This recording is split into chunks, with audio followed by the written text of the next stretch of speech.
Hello everyone, मैं हूं केशव। आप देख रहे हैं गुरुकुल बीटीए। आज हम डिस्कस करेंगे how forces affect motion chapter के। तो चैप्टर के लास्ट में क्वेश्चन दिए हुए हैं उनको चलिए स्टार्ट करते हैं। पहला क्वेश्चन है अपना, using a horizontal force F a table is moved across the floor at a constant velocity. ठीक है, अभी पूछ रहा है how much is the frictional force exerted by the floor on the table. तो एक टेबल आपको दी हुई है, उस पर एक फोर्स आपने एफ लगाया और फ्लोर कितना फोर्स लगा रही है, फ्रिक्शन फोर्स स्मॉल एफ। ठीक है, और आपको क्या दिया हुआ है, कांस्टेंट वेलोसिटी। कांस्टेंट वेलोसिटी कब होती है, जब एफ नेट कितना हो जाता है, 0। तो यहाँ पे क्या हो जाएगा, F plus friction force small F equals to 0। तो स्मॉल एफ क्या आ जाएगा, माइनस एफ,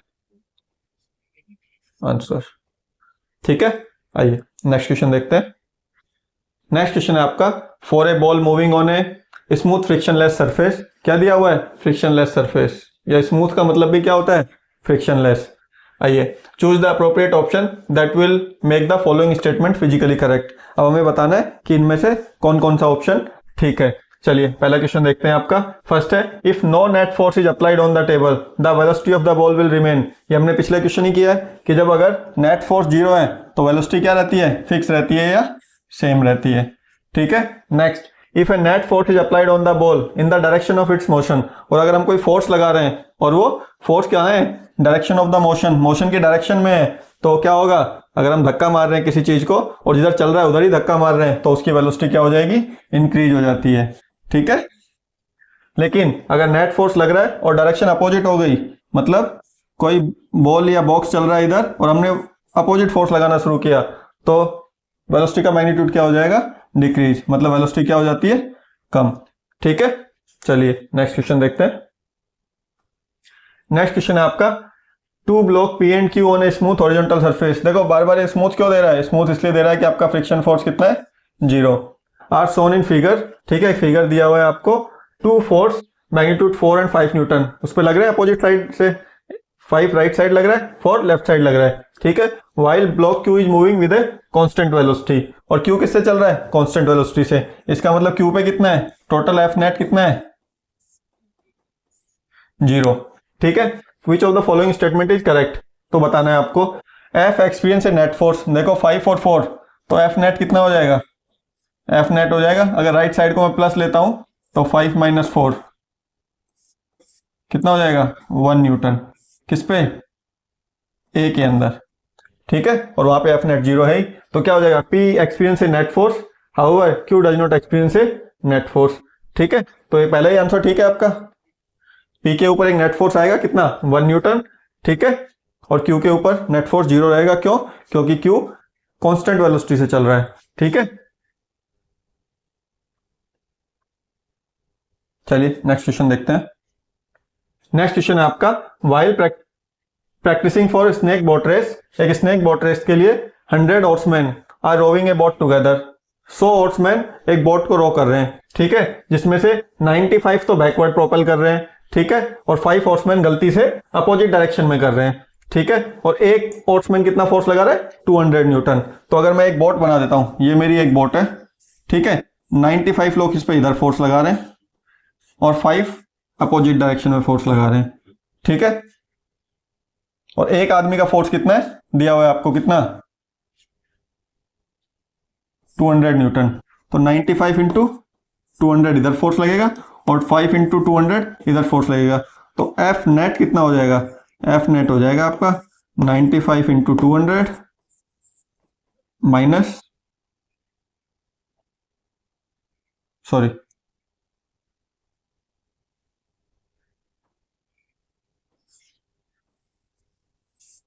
एक बोट के ऊपर 95 लोग इधर फोर्स लगा रहे हैं, 95 इंटू 200 न्यूटन, और 5 लोग अपोजिट लगा रहे हैं, तो 5 इंटू 200 न्यूटन।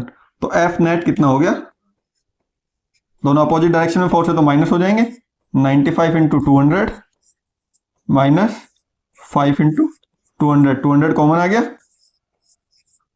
और अंदर आ जाएगा 95 माइनस 5, तो आ जाएगा 200 इंटू 90, 9 टू 18, न्यूटन फोर्स।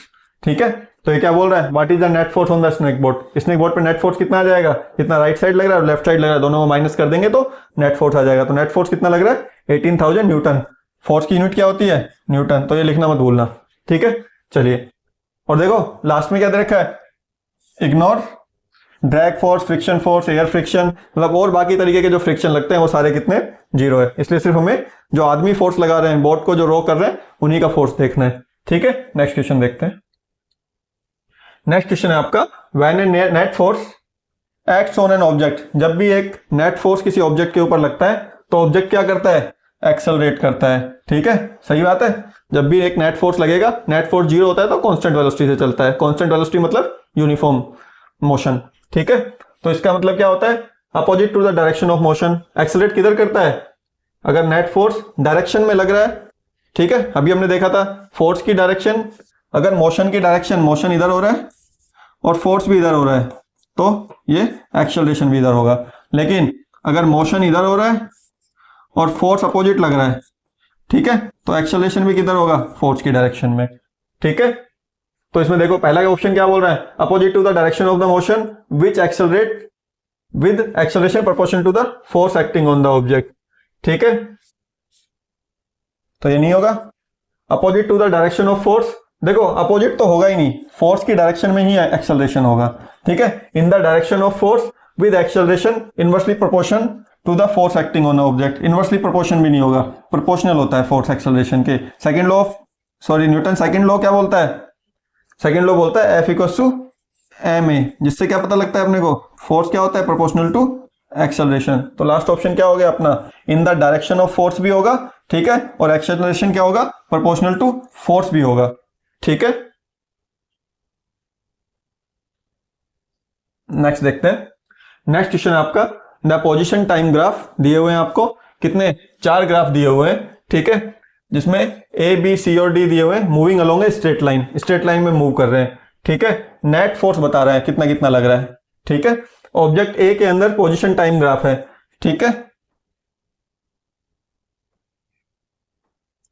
इसके अंदर पोजीशन टाइम ग्राफ है, तो यहां पे आपको दिख रहा है इक्वल टाइम इंटरवल में इक्वल डिस्टेंस, फिर इक्वल टाइम इंटरवल में इक्वल डिस्टेंस।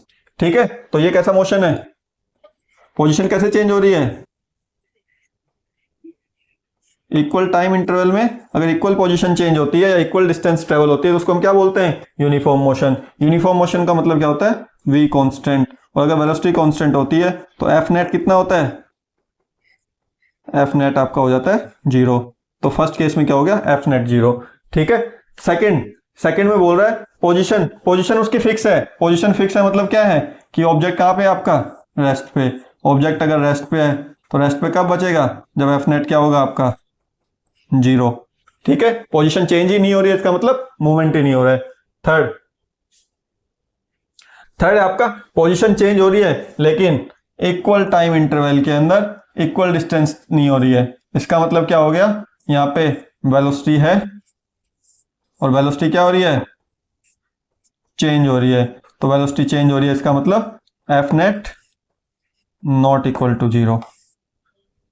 ठीक है, तो आपको क्या बताना है, किसमें नेट फोर्स है, तो किसमें नेट फोर्स है, ऑप्शन सी में नेट फोर्स है। ऑप्शन डी आपका ऑप्शन ए का अपोजिट है। अपोजिट कैसे है, यहाँ पे भी इक्वल टाइम इंटरवल में इक्वल डिस्टेंस ट्रेवल हो रही है लेकिन अपोजिट डायरेक्शन में ट्रेवल हो रही है। ठीक है, तो यहाँ पे भी इक्वल टाइम इंटरवल में इक्वल डिस्टेंस ट्रेवल हो रही है, इक्वल पोजीशन चेंज हो रही है। इसका मतलब यहाँ पे भी क्या है, वेलोसिटी कांस्टेंट है। वेलोसिटी क्या है आपकी, कांस्टेंट। कांस्टेंट का मतलब यूनिफॉर्म मोशन। यूनिफॉर्म मोशन है तो एफ नेट क्या है आपका 0। ठीक है, तो ये बहुत अच्छा क्वेश्चन है। नेक्स्ट क्वेश्चन देखते हैं।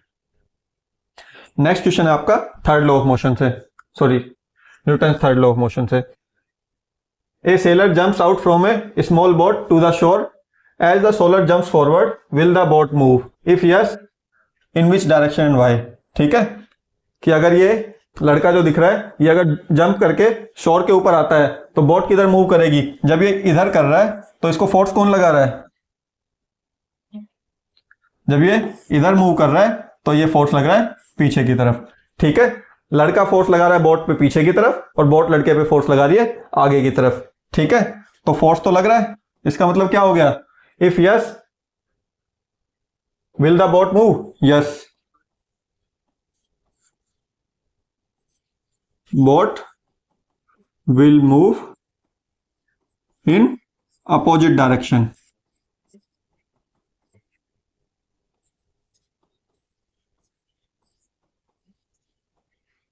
Because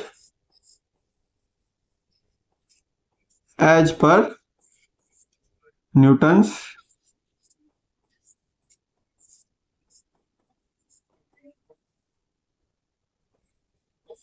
third law of motion, when two objects apply force on each other, the magnitude of force is same,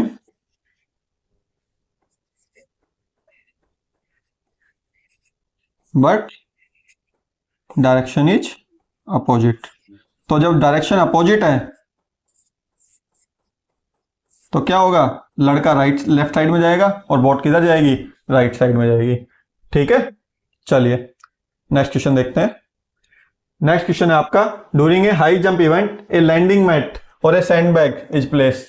कि हम एक, ये जो नीचे दिख रहा है आपको, एक बेड लगता है या कुशन लगता है, ठीक है, जिसपे एथलीट गिरता है बाद में। Explain the reason behind it. तो ये क्यों लगता है, क्योंकि ये किसके लिए लगता है, कुशनिंग के लिए, कुशनिंग के लिए लगता है। तो लेकिन साइंस का क्वेश्चन है, ठीक है, साइंस का क्वेश्चन है, तो सेकंड लॉ ऑफ मोशन क्या बोलता है, सेकंड लॉ ऑफ मोशन बोलता है कि ये किस लिए लगता है। सेकंड लॉ ऑफ मोशन में बोलते हैं एफ इक्वल्स टू क्या होता है, change in momentum per unit time. ठीक है, तो ये टाइम इंक्रीज करने के लिए लगता है, जिससे इंपैक्ट फोर्स कम हो। ठीक है, तो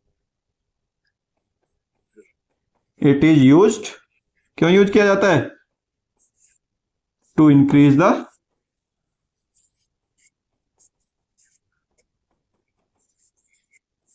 time of interaction, so that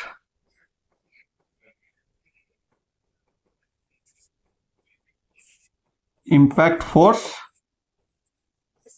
can be reduced। ठीक है, और injury can be prevented, injury to the athlete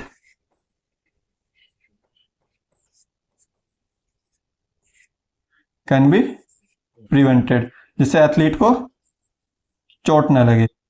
ठीक है, तो ये चोट क्यों नहीं लगती है, जब टाइम बढ़ता है तो फोर्स कम हो जाता है।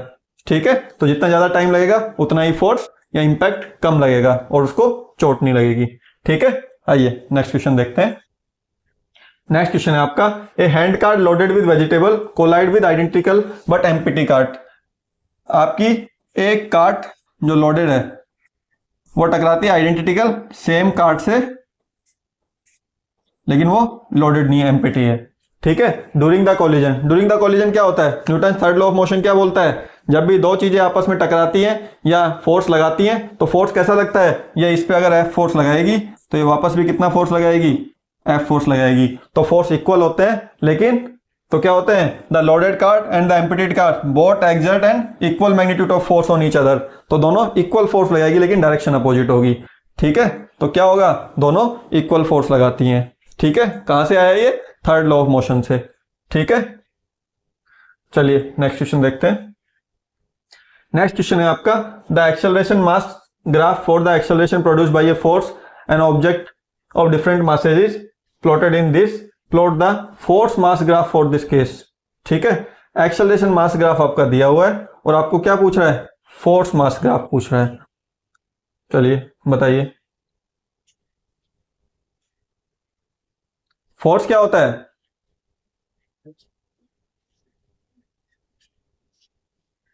फोर्स होता है मास इंटू एक्सेलरेशन,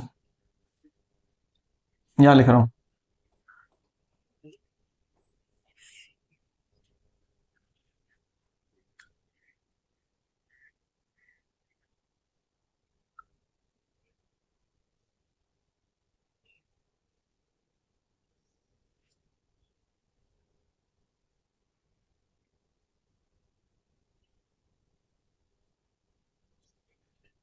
चलिए कैसे निकालेंगे? एफ इक्वल टू क्या होता है, यहां लिख रहा हूं मैं, एम ए। ठीक है, तो मास इक्वल टू ये कितना हो गया अपना, 1 2 3 4 5, 5 पॉइंट दिए हुए अपने को। तो 1 पे एक्सेलरेशन दिया है 10 और मास दिया है 1, तो 10 इंटू 1 कितना हो जाएगा, 10 न्यूटन। तो अगर मैं इसको भी ऐसा ही लेता हूं, 2.5 5 7.5 और 10, तो 1 पे कितना हो जाएगा, 10।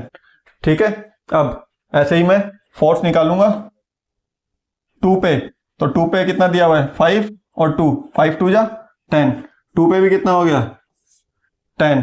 ठीक है, फिर मैं 4 पे दे रखा है, 4 इंटू 2.5 वापस से 10 दे रखा है। कहने का मतलब फोर्स क्या है, कांस्टेंट। क्यों, वैसे भी हमें पता है, क्या पता है, F equal to m a में अगर फोर्स कांस्टेंट है तो मास बढ़ाने पे एक्सेलरेशन कम होता है। ठीक है, तभी तो दोनों मल्टीप्लाई करने पे सेम आएंगे, या उल्टा भी बोल सकते हैं, एक्सेलरेशन इक्वल टू क्या होता है, एफ अपॉन एम, मतलब इनवर्सली प्रोपोर्शनल होते हैं। ठीक है, तो फोर्स आपका क्या आ गया, कांस्टेंट। कैसे निकालेंगे, एम 1 kg पे ग्राफ में देखेंगे, 1 पे कितना है 10, 10 इंटू 1 करेंगे तो 10 न्यूटन। फिर 2 पे देखेंगे, 5 और 2 10 आ रहा है। फिर 3 पे देखेंगे, 3 पे वैल्यू नहीं दे रखी है इसलिए मैंने 3 छोड़ दिया, तो 4 पे देखा मैंने, 4 पे 2.5 इंटू 4। ठीक है, ऐसे ही 5 पे देखेंगे तो ये 2 के आसपास है। ठीक है, तो ये 10 आ गया, तो 10 ने आप ड्रॉ किया तो ये कांस्टेंट लाइन आ गई। ठीक है, चलिए नेक्स्ट क्वेश्चन देखते हैं। नेक्स्ट क्वेश्चन है आपका द वेलोसिटी टाइम ग्राफ। यहाँ पे आपको क्या दे रखा है, वेलोसिटी टाइम ग्राफ दे रखा है और मास दे रखा है आपको। देखिए मास 10 kg दिया हुआ है, moving along a straight line as shown in figure, calculate the force acting on the object. तो देखो फोर्स क्या होता है, फोर्स मास इंटू एक्सेलरेशन होता है, और एक्सेलरेशन क्या होता है, v minus you upon T. तो फाइनल वेलोसिटी कितनी है 30, इनिशियल वेलोसिटी कितनी है 10, और टाइम कितना है 8, तो ये क्या आ जाएगा 20/8। तो फोर्स क्या हो जाएगा, मेरे को मास भी दिया हुआ है, एम कितना दिया हुआ था 10 kg, तो फोर्स हो जाएगा 10 इंटू 20/8, 5 2 10, सॉरी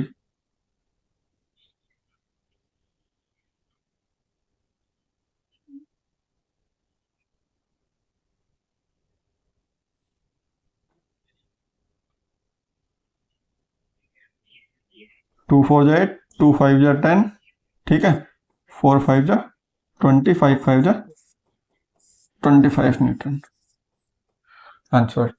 ठीक है, तो सबसे पहले जब भी फोर्स पूछेगा आपसे, सबसे पहले क्वेश्चन में देखना है मास दिया हुआ है कि नहीं दिया हुआ है। अगर मास दिया हुआ है तो हमें एक्सेलरेशन निकालना है, और एक्सेलरेशन पिछले चैप्टर में अपन ने पढ़ाई था, एक्सेलरेशन कैसे निकलता है, एक्सेलरेशन निकलता है change in velocity upon time, v minus you upon T. तो ग्राफ में से कोई भी दो वेलोसिटी निकाल सकता हूं मैं, पहले वाले 0 से 4 के बीच में भी निकाल सकता था मैं, लेकिन मैं 0 से 8 के बीच में निकाल सकता हूँ, सेम एक्सेलरेशन आएगा क्योंकि एक लीनियर ग्राफ है। ठीक है, चलिए नेक्स्ट देखते हैं। नेक्स्ट क्वेश्चन है आपका a bullet of mass this much gram. देखो ग्राम में दे रखा है इसलिए मैंने हाईलाइट किया हुआ है, gram moving with the speed of this much, एक स्पीड दे रखी है, एंटर से हैवी स्टेशनरी वुड ब्लॉक। एक ब्लॉक दिया आपको वुड ब्लॉक, और एक बुलेट आ रही है, ठीक है, इस पे टकराती है और कहीं जाके रुक जाती है, यहां जाके रुक गई है। ठीक है, तो इनिशियल कितने अंदर जाके रुकती है, 50 सेंटीमीटर अंदर जाके। Estimate the stopping force acting on the bullet, bullet के ऊपर फोर्स निकालना है, कितना फोर्स उसको रोक रहा है। तो फोर्स के लिए मेरे को क्या चाहिए होता है, एफ इक्वल टू क्या होता है, मास इंटू एक्सेलरेशन। बुलेट का मास ऑलरेडी मेरे को दे रखा है, यहाँ पे एम दे रखा है मेरे को 50 ग्राम। एक्सेलरेशन निकालना है मेरे को, एक्सेलरेशन क्या होता है, एक्सेलरेशन होता है, देखो एक्सेलरेशन निकालने के v minus you upon T, ये भी हो सकता है, तो टाइम नहीं दे रखा है लेकिन। ठीक है, तो एक्सेलरेशन निकालने के अपने पास दो फॉर्मूले होते हैं, एक तो होता है v equal to u plus a t, ठीक है, अगर मेरे को टाइम दिया वो इनिशियल और फाइनल वेलोसिटी दी हुई हो, ठीक है, या फिर होता है v square equal to u square plus 2as। ये कब होता है, जब मेरे को डिस्प्लेसमेंट दिया हुआ। ठीक है, इक्वेशन ऑफ मोशन से। तो यहां से मैं ए निकाल सकता हूं, तो यहां से ए क्या हो जाएगा, v square minus u square upon 2s। तो फाइनल वेलोसिटी है 0, इनिशियल वेलोसिटी कितनी थी, इनिशियल वेलोसिटी थी 100। ठीक है, 2, एस की वैल्यू कितनी दे रखी है, एस दे रखा है आपको, डिस्टेंस कितनी दे रखी है 50 सेंटीमीटर। तो सेंटीमीटर को मीटर में बदलेंगे तो 100 से डिवाइड होगा, 52 जा 100, 52 जा 100, 100 से 100 कैंसिल आउट। तो एक्सेलरेशन कितना आ गया अपना, एक्सेलरेशन आ गया माइनस का 100 स्क्वायर, क्या आ गया, मीटर पर सेकेंड स्क्वायर। ठीक है, तो देखिए फोर्स क्या हो जाएगा, फोर्स हो जाएगा आपका, यहीं पे लिख रहा हूं मैं, F इक्वल हो जाएगा m इंटू ए। एम कितना है आपका 50, 50 किस में है, ग्राम में, तो ग्राम को किलोग्राम में कन्वर्ट करेंगे तो 1000 से डिवाइड हो जाएगा। और एक्सेलरेशन कितना था 100 स्क्वायर, 100 स्क्वायर मतलब 4 जीरो, तो 3 जीरो से 3 जीरो कट गया, तो कितना आ गया 500 न्यूटन। लेकिन एक गलती हो गई अपने से, क्या, माइनस में था एक्सेलरेशन। ठीक है, तो माइनस 500 न्यूटन आएगा फोर्स। क्यों, क्योंकि वो मोशन को रेजिस्ट कर रहा है या रोक रहा है, तो फोर्स क्या होगा, नेगेटिव होगा। ठीक है, तो ये नेगेटिव और पॉजिटिव जरूर ध्यान रखना है, क्योंकि फोर्स क्या होता है, वेक्टर क्वांटिटी होती है। ठीक है, तो डायरेक्शन भी इंपॉर्टेंट होती है। चलिए, समझ में आया। चलिए नेक्स्ट क्वेश्चन देखते हैं। An ace footballer converted penalty shoot by kicking the football with the speed of this much. ये देखो स्पीड किसमें दे रखी है, किलोमीटर पर आवर में, अभी किसमें दे रखी थी, मीटर पर सेकंड में। तो ऐसा यूनिट ही देखनी है, ऐसा यूनिट क्या होती है, मीटर पर second. The estimate force the imparted was, तो यहाँ पे फोर्स भी आपको दे दिया। ठीक है, the mass of football, football का मास भी आपको दे दिया। Calculate the time of contact, तो टाइम बताना है आपको। देखो फोर्स क्या होता है, एक तो फोर्स एम ए होता है, और दूसरा फोर्स का फॉर्मूला क्या है, m v minus m u upon t. ठीक है, तो फोर्स की वैल्यू दे रखी है, मास की वैल्यू दे रखी है। ठीक है, तो यहां से मैं एक्सेलरेशन निकाल लूंगा। ठीक है, एक्सेलरेशन से आप क्या निकाल सकते हैं, टाइम निकाल सकते हैं। तो फोर्स देखो कितना दे रखा है 800, मास कितना दे रखा है 0.4, एक्सेलरेशन, तो यहां से ए क्या आ गया 800 अपॉन 0.4, पॉइंट हटाया तो 10 ऊपर चला गया, तो क्या आ गया 2000 मीटर पर सेकंड स्क्वायर। ठीक है, चलिए अब एक्सेलरेशन क्या होता है, एक्सेलरेशन हमें पता है, एक्सेलरेशन होता है v minus you upon T. यहां से मेरे को टाइम निकालना है, तो मैं क्या करूंगा v minus you upon acceleration. ठीक है, वेलोसिटी v क्या है, फाइनल वेलोसिटी तो कितनी है, दे रखी है आपको 108 किलोमीटर पर आवर। और इनिशियल वेलोसिटी क्या है, रखी हुई फुटबॉल की किक मारते हैं, तो इनिशियल वेलोसिटी कितनी है, u कितना है अपना 0, फाइनल वेलोसिटी कितनी है 108, क्या है किलोमीटर, किलोमीटर को कन्वर्ट करूंगा तो 1000, और आवर को करूंगा तो 3600। ठीक है, मीटर पर सेकंड में कन्वर्ट हो गया। और एक्सेलरेशन कितना दे रखा है अपने को 2000, 3 जीरो से 3 जीरो कट गई। ठीक है, 2 से कैंसिल आउट करेंगे तो 2 5 जा 10, 2 4 जा 8। ठीक है, 54 अपॉन 3600 क्या आ गया सेकंड। ठीक है, नेक्स्ट देखते हैं आपका, an object of mass 2 kg moving with A constant velocity of this. ठीक है, कितनी वेलोसिटी से चल रहा है, कांस्टेंट वेलोसिटी से चल रहा है 10 मीटर पर सेकंड। काउंटर से rough patch where the force of friction on the object is, friction क्या दे रखा है, एक ऑब्जेक्ट आपको दे रखा है। ठीक है, उस पर फोर्स ऑफ इधर मूव कर रहा है, वो किससे 10 मीटर पर सेकंड से। फोर्स ऑफ फ्रिक्शन कितना लग रहा है, फोर्स ऑफ फ्रिक्शन हमेशा अपोजिट लगता है 7 न्यूटन। ठीक है, अभी क्या बोल रहे हैं, additional constant force of 3 Newton, एक एडिशनल फोर्स और अपन लगाते हैं, extra force opposing the motion, motion के अपोजिट मतलब इधर ही एक फोर्स और लगा देते हैं 3 न्यूटन। ठीक है, और देखिए रफ पैच में जा रहा है, रफ पैच में जा रहा है तभी उस पर ये फोर्स लगेंगे। ठीक है, तो रफ पैच में अगर वो जा रहा है, तो अभी बोल रहा है how much distance does the object travel, object कितनी डिस्टेंस ट्रेवल करेगा। तो एक्सेलरेशन निकाल लेते हैं, एक्सेलरेशन क्या होता है,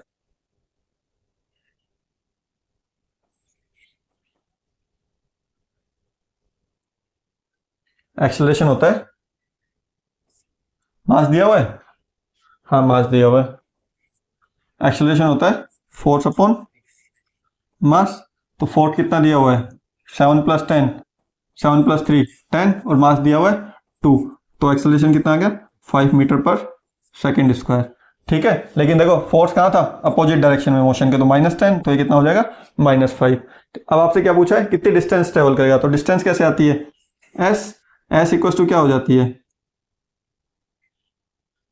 चलो यहाँ पे भी आपको टाइम नहीं दे रखा है।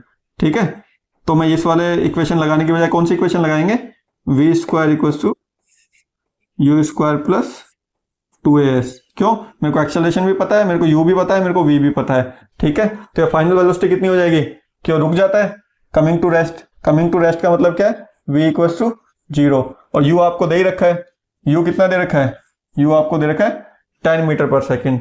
ठीक है, तो v की वैल्यू पुट कर दो, v है 0, u है 10, 10 मतलब 100, 10 का स्क्वायर 100, 2a, a -5 था तो 2 × -5, माइनस पहले लिख दिया था मैंने। ठीक है, और s की वैल्यू आपको निकालनी है।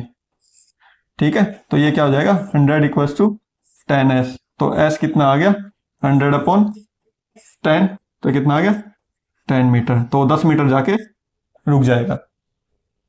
ठीक है, नेक्स्ट क्वेश्चन देखते हैं। ए ट्रैक्टर पुल से होरो, होरो मतलब एक जो हल होता है, ठीक है, और मास m1 with A net force f resulting in acceleration of a1। तो a1 आपका क्या हो गया, a1 हो गया फोर्स f अपॉन मास, मास कितना था m1। ठीक है, द सेम ट्रैक्टर पुल से ट्रॉली ऑफ मास m2, अगर वो ट्रॉली को पुल करता है तो मास कितना हो जाता है m2।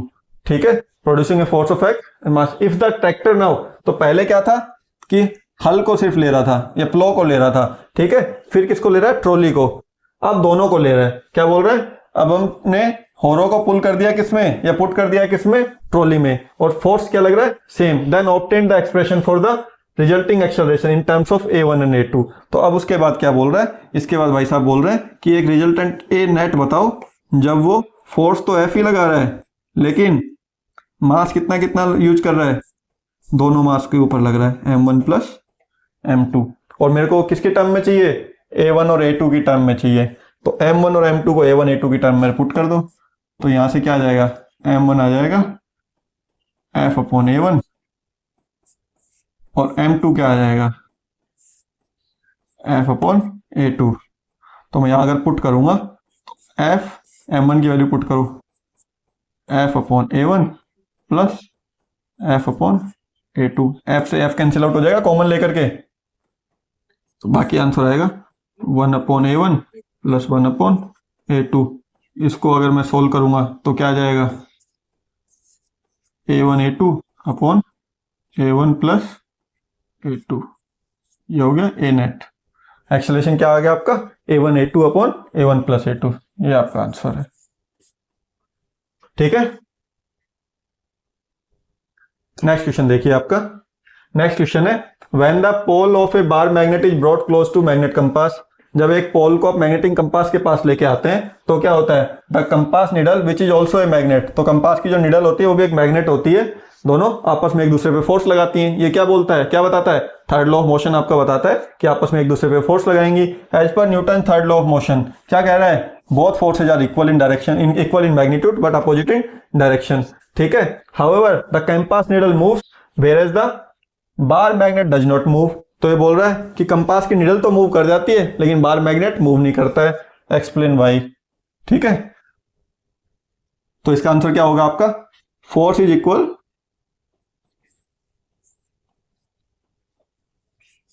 फोर्स दोनों पे इक्वल लग रहा है, force is equal but mass is different.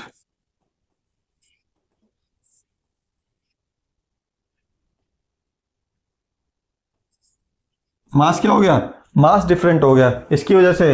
And acceleration क्या होता है, फोर्स अपॉन मास। ठीक है, अगर फोर्स इक्वल और मास अलग है तो जिसका मास कम है उसका एक्सेलरेशन ज्यादा है, because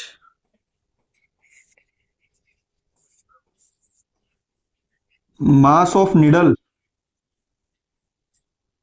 is less, so acceleration is more. Acceleration क्या है? ज्यादा है, तो डिस्प्लेसमेंट भी, hence displacement is also more.